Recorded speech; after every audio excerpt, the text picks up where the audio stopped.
Discover the Arts is brought to you by Nevada Dairymen and Dairy Council of Nevada and Estelle J. Kelsey Foundation. Hello,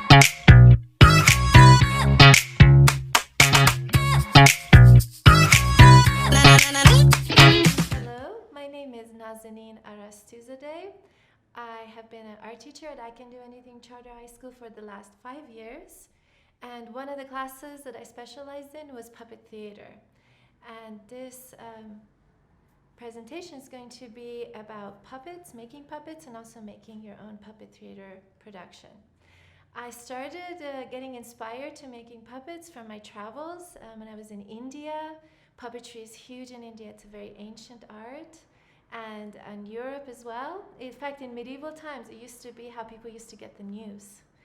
So I was fascinated by the puppets I saw, the detail, all the variety, and one man I was dating had 2 small children. He was from Venezuela, and he really wanted his kids to have handmade Christmas presents. And for some reason, I thought, puppets, let's make them puppets.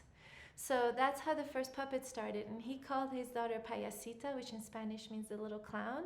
So that's what inspired me to make my first puppet, which was a little clown. So this one was one of the first puppets I ever made, and I made him with a happy face. This is Fabio and Fabulous. One is happy, one is sad.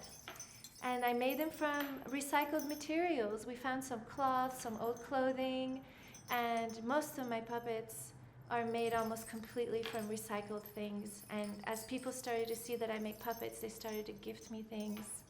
And the next character I made was Grandpa. He was made from an old shoe that fell apart, his coat, and some old jeans from a friend that she made cut-off jeans, and she gave me the cut-off parts. And I also do portraits, so I started adding portraits to my puppets to make these characters. So, and this one is a grandpa, an old man, and this one is the young boy. So I kind of kept that idea of having 2 sides to the puppets. This is one of the newer puppets I've made. She's the Lady of the Forest. She's kind of like the forest spirit that protects the plants and the trees. She's part of my puppet show, which is about learning about how to protect the trees and the forest and why it's important. And she also has 2 sides. She has kind of the young woman on this side. Her hair is made out of real moss. Again, like recycled fabrics. Even the leather is recycled. So my students also made their own puppets. So they created their own stories and then made puppets that we did productions for. Were the young kids across the street who were 4 years old. And it took us about 8 weeks to put a production together. So these are characters from various different puppet shows.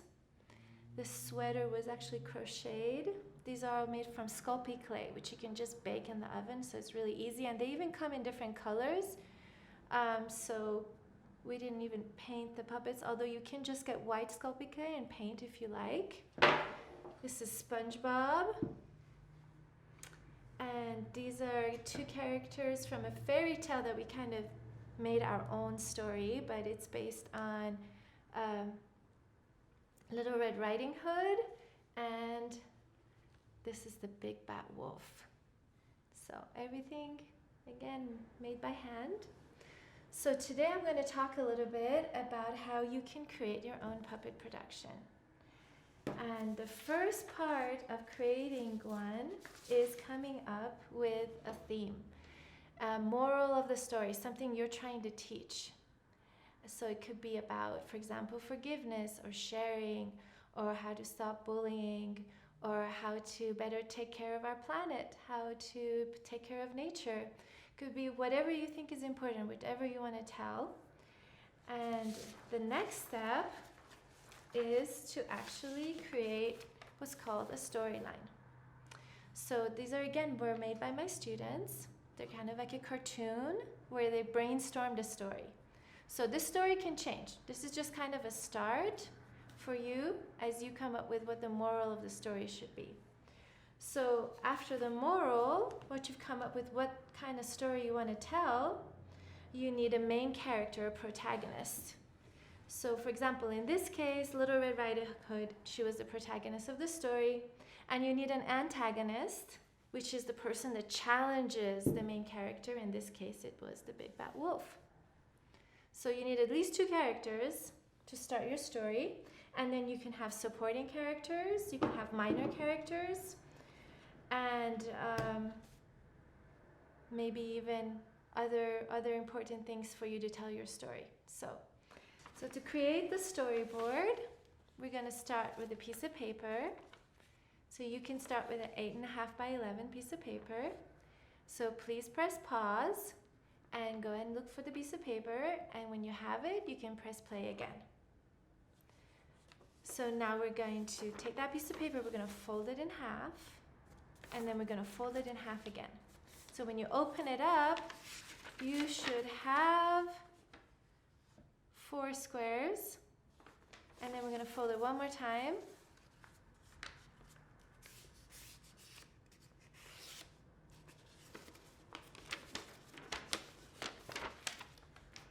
And now you have 8 squares. Okay? So each one of these squares is going to be where you're going to do one part of your story. So again, this is brainstorming. So what happens here can change, and you can vary things. So don't get stuck on it having to be perfect the first time. You're just having fun coming up with a story. This is best done with a partner.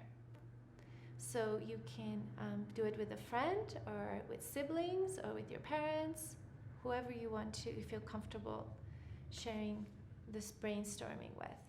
Or you can do it by yourself. So next, you're going to be drawing the story. So every story should have an introduction where all the characters come in and we get to know who they are. It has a climax, which is where the conflict has to be faced in some way. And that conflict is related to your moral. So if your moral is bullying, the climax of the story is when the bullying happens.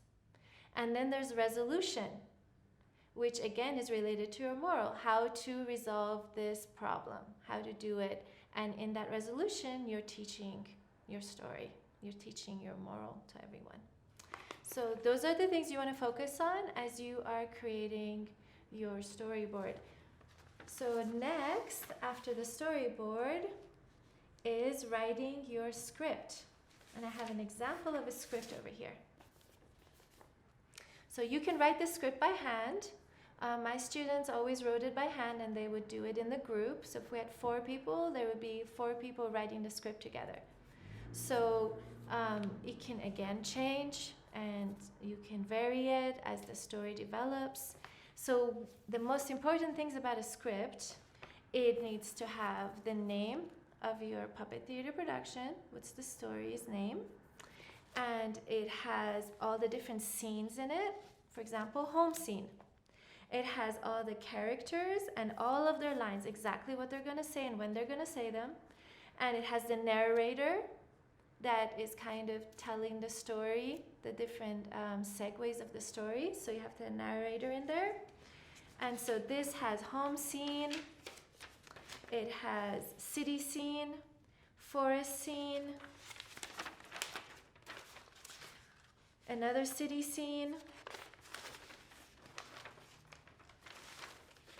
Again, everything is written out, what every character is going to say, what the narrator is going to say. And in this story, there is Santa, bad little boy, a good little boy, and elf. So that would be a supporting character. So this is just to give you an example of what a script looks like. So after you have your script, now you can create your puppets. So you can also use, if you have stuffed animals or dolls that you would like to use, you can do that as well, if they're going to fit into your story, if that's what you want to do. Or you can make your own puppets. So now that you know how many characters you have and who they are, you can start making your puppets. So in this case, you know, We may have Spongebob as a character, or Little Red Riding Hood. We have a nurse over here. So whatever materials you want to use it from, I think using it from repurposed materials is the best. We have so much waste that we're creating on the planet, and the more we reuse things, the better it is for our planet, and it also can give you some amazing ideas. Some of my ideas I would have never thought of if I wasn't using repurposed material. If someone hadn't gifted me something, I'm like, so what do I do with this? So that can also be a source of inspiration. So now it's the time to start working on the things that I've introduced you to, such as coming up with a moral and creating your storyboard from blank and creating your script. So you can now put the video on pause while you go and do these things, and also now you're going to find out what puppets you need to make after you create your script. So you can think about the puppets, creating the puppets, and then you can play again. Press play again, and then we'll continue. Now it's time to do what the things that we've been talking about. So the first thing was to create a storyline based on the moral that you've come up with and the characters that you have, the antagonist and the protagonist and the antagonist. And next, you're going to be creating your script, where you'll know how many characters you have, how many scenes you have, and what puppets to make. And you can start working on your puppets. So for now, you can press pause while you go and do all of these things. And when you are ready, when you have the puppets ready to go, we can talk about the next segment.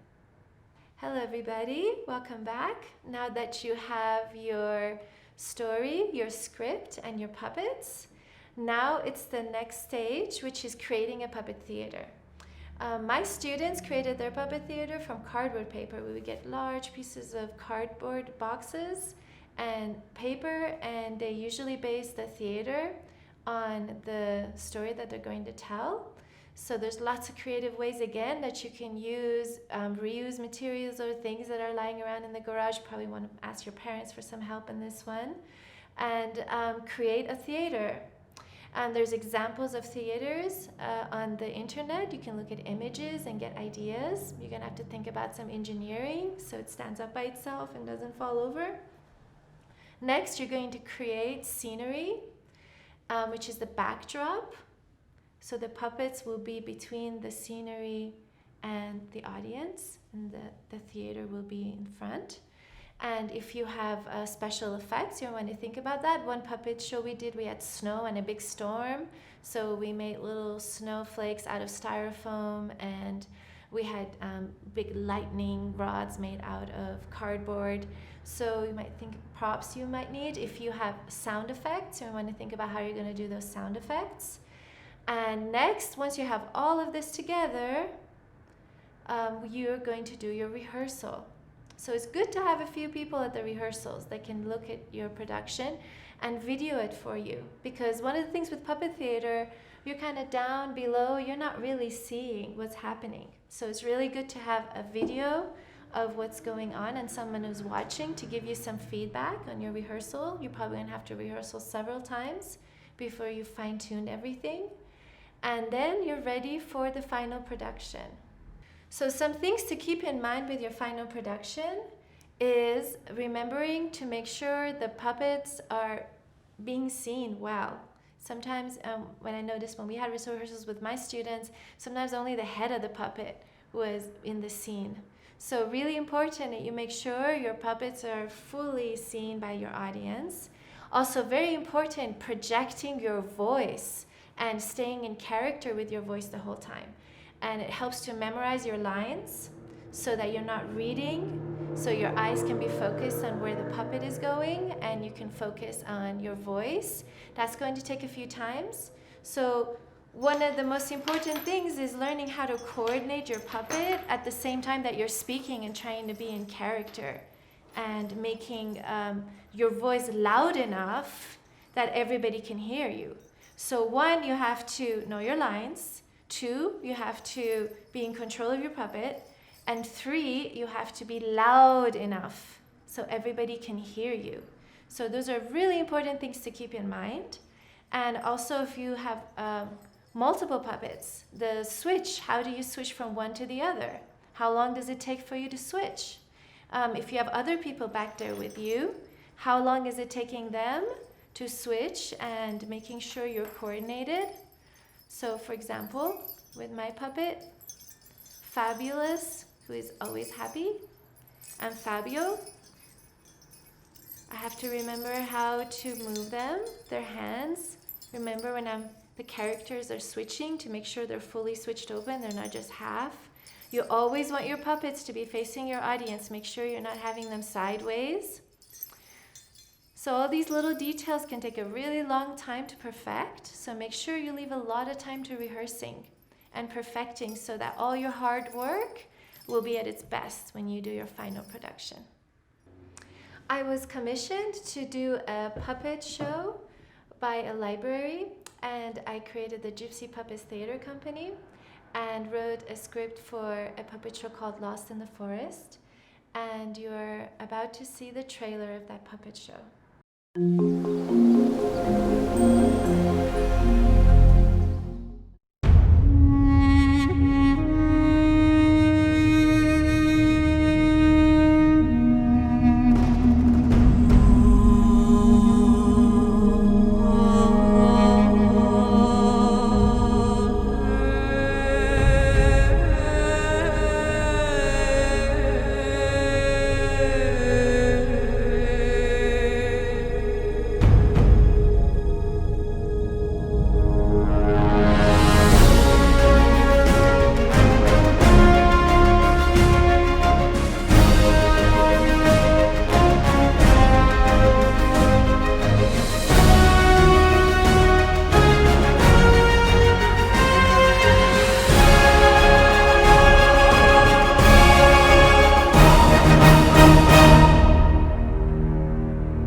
Welcome back, everyone. I hope you put on a successful puppet production. Now we're going to discuss a different kind of puppetry that you can do. It's called shadow puppets. It's a very famous form of art in Indonesia. You can actually look it up on the internet and see Indonesian shadow puppets. This was another production I did with my students, which included just shadow puppets that they created. Again, we followed the same thing. We had a storyboard, a script, and then the characters. The only difference was everything was made out of shadow puppet. This is the actual black piece of paper. Once you have your design, we cut it out with scissors and X-Acto knife. And then the difference in shadow puppet theater is the theater that you're creating is going to need a white screen in front of it and a light source behind it in order to get the effect of the shadow.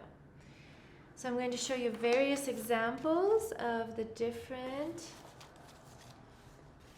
scenery. So that was one scenery. This was a castle far away in the sky. Here we have forest. So this was kind of a haunted forest, so we had these kind of haunted looking trees.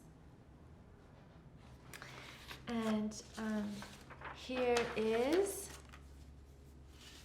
Grandma, who later becomes the evil witch in the kind of a story that was sort of like Hansel and Gretel.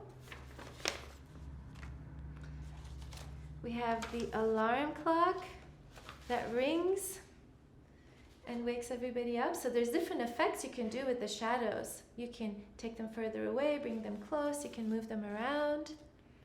So what we did with the scenery is we would glue the scenery and then we would have other pieces that were free with movement.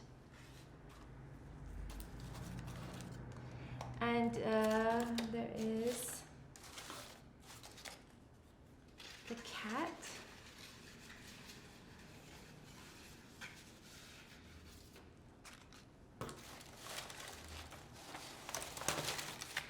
We had one scene where there was a giant storm, and so we had waves. We actually had several waves that were making the storm where the ship drowned.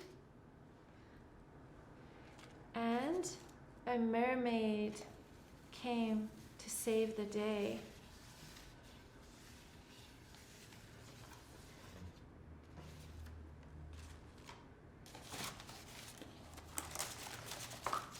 We also had the house of Hansel and Gretel.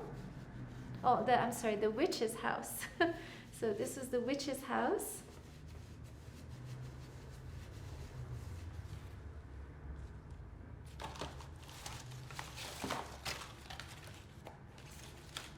And far, far away, we have the scenery of the castle where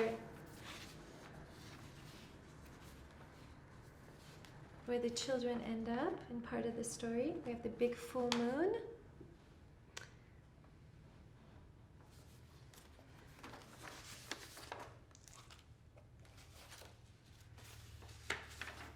So here's Grandma again, but this time she's the witch. And she wants to eat Hansel.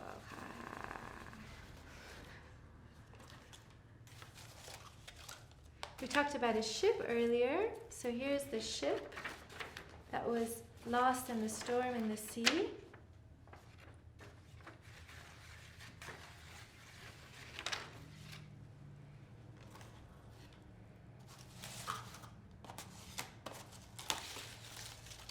Again, different types of waves too. Waves are something that you can really have fun with and explore and move them in different ways. We had some ghosts in our story. They were actually good ghosts. They helped out Hansel and Gretel.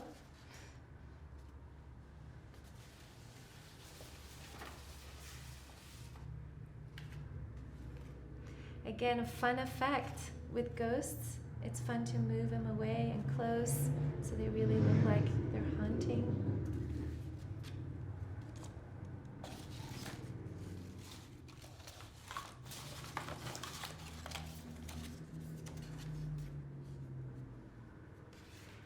And this entire play started with a book.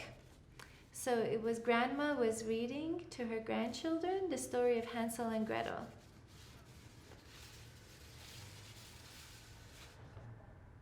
So it's also a great way to introduce the name of your puppet show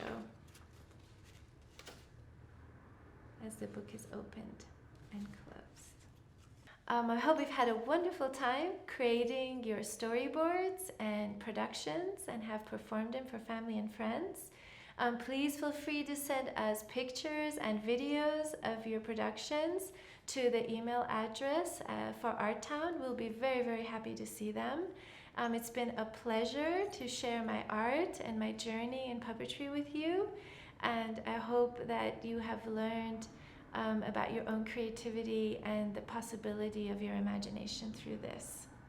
Be sure to check out Discover Cindy Sherman Self-Portraits if you haven't already. And now, a message from our sponsors. Discover the Arts is brought to you by Nevada Dairymen and Dairy Council of Nevada and Estelle J. Kelsey Foundation. Hi guys! So, did you know that you could use photography to make self-portraits too? Well, today we're going to be focusing on the artist named Cindy Sherman, who used her self-portraits to tell a story. She would get dressed up in these fantastic costumes, she would put on wigs, she would do her makeup, and then use this facial expression to really tell a story. Let me show you some of her work. So here in this photo, she used an old dress and a flower tiara for some costumes and lounged in front of some flowers in a forest setting to create kind of an enchanted goddess look. In this next photo, she decided to make a wig out of cotton candy and then matched it with a candy necklace, really exaggerated her lips to look like a cartoon. I don't know, this one kind of reminds me of Candyland. This next photo, she used so many bright colors, had them all matching or coordinating. She matched that with her wig and her makeup and just really created this kind of fun clown character. Oh, and here she kind of looks like she's older in this picture. She's wearing a wig and is standing in front of a drawing, or a bunch of drawings actually. I wonder if she's trying to tell us that she was an artist and has made a bunch of work. I don't know. What do you think? Ooh, I love this one. Here she matches her long blue velvet gloves, the blue boa, and a blue head wrap, and looks off in a daze, almost as if she's like an old movie star from the 20s or 30s. Well, now it's your guys' turn to kind of dig into your guys' closets. Maybe it's your parents' closet, maybe it's your siblings' closet, maybe it's your own closet. But get out some fun clothes, create a character, and let's tell a story. It seems like in all of these photos, it has a little bit of Cindy's personality in all of them.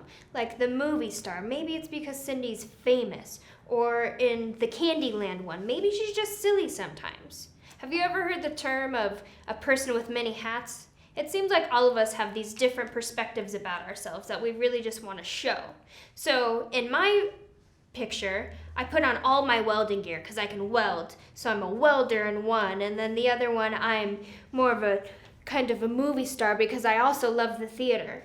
So in this project, I want you to think about all of the things that you are and really make these about yourself and a self-portraiture. And at the end of it, your photograph is the piece of work. So now it's time to dig through your clothes and really exaggerate who you are. With your parents' permission, please send your results to the address on the bottom of the screen. I can't wait to see what you guys have created.